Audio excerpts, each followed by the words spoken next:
मासाहेब, आता माणसांचा राबता तोडा, आराम घ्या, राजे काळजीपणाने म्हणाले.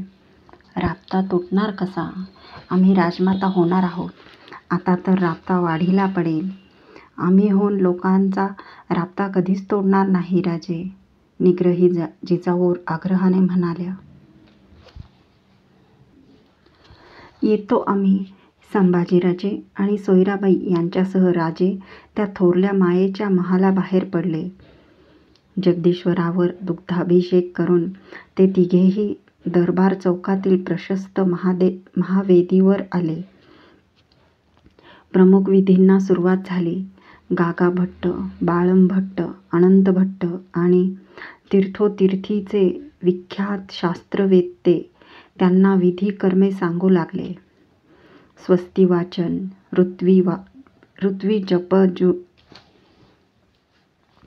ऋत्विज पूजन, वसोद्धार पूजन, मातृका पूजन, दुर्गपूजन, नांदी श्राद्ध, नारायण पूजन, आजम होम, एकेका विधीची तपशिलांनिशी सांगता होऊ लागली.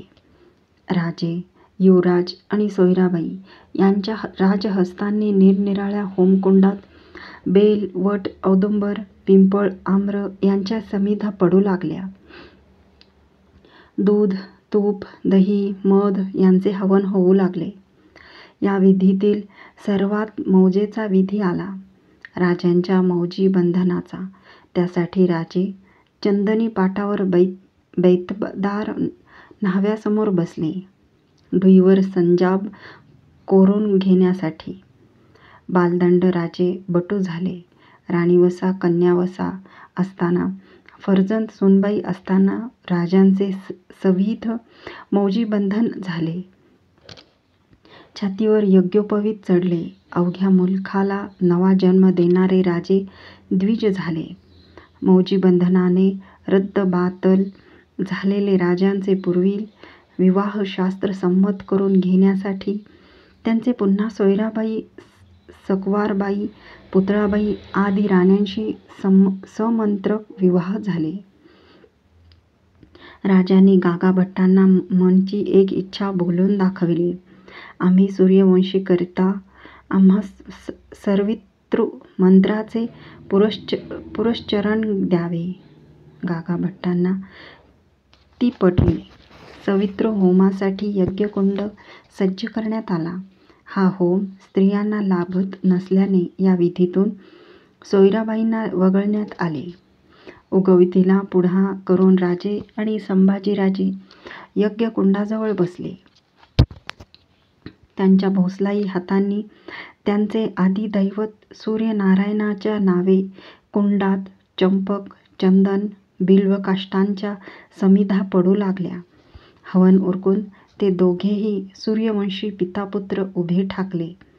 गंगा, सिंधू, जमुना आदी सप्त नद्या जल त्यांच्या उंजळीतून अर्घ्य म्हणून मावळी सूर्याला अर्पण होऊ लागले.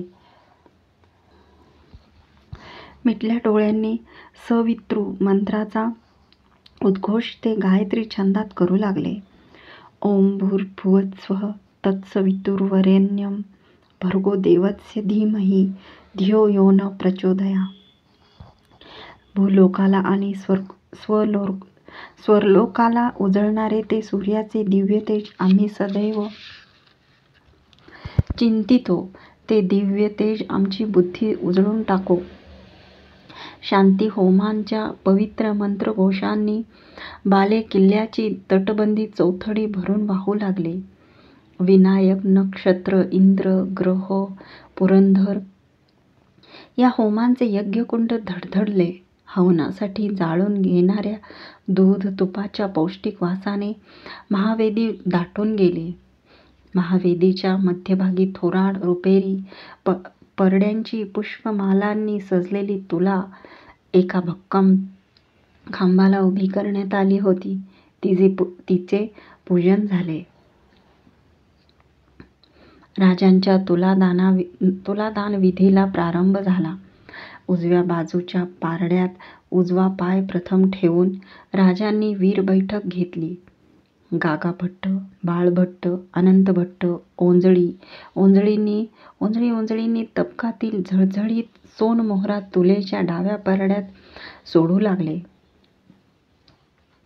भोसलाई सोन सूर्य वर घेण्यासाठी सोने झटू लागले. रोखल्या नजरेने संभाजीराजे पारड्याकडे बघत होते.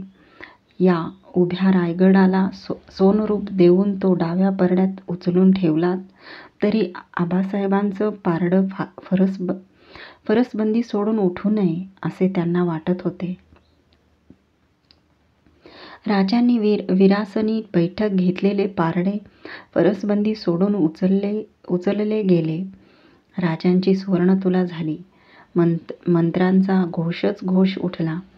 17,000 तोलल्या मोहरा तबकात उतरून त्यावर गागा भट्टांनी मंत्रित फुले ठेवली.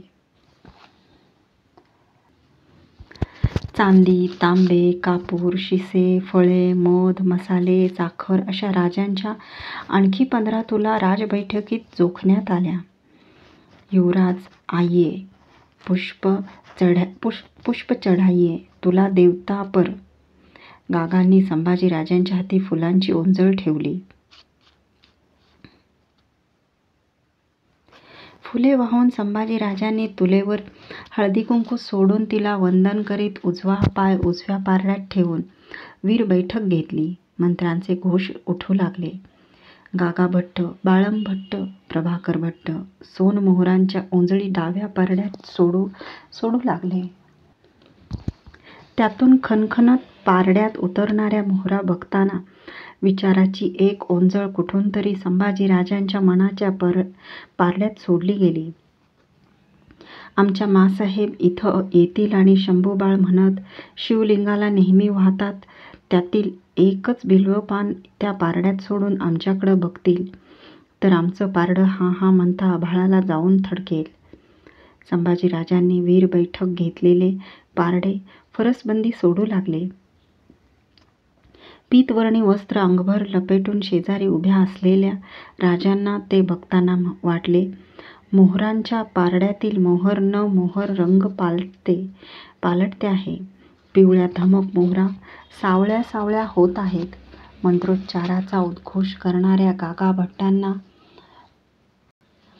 सावळ्या मोहरा बघणाऱ्या राजांना, बिल्वपानाच्या विचारात गेलेल्या संभाजीराजांना कोणालाच कल्पना नव्हती की पारड्यात बसलेल्या टोप नसलेल्या सोनेरी कमळाला एक स्त्रीमन आपल्या डोळ्यांच्या तराजूत तोलून धरू बघत होते.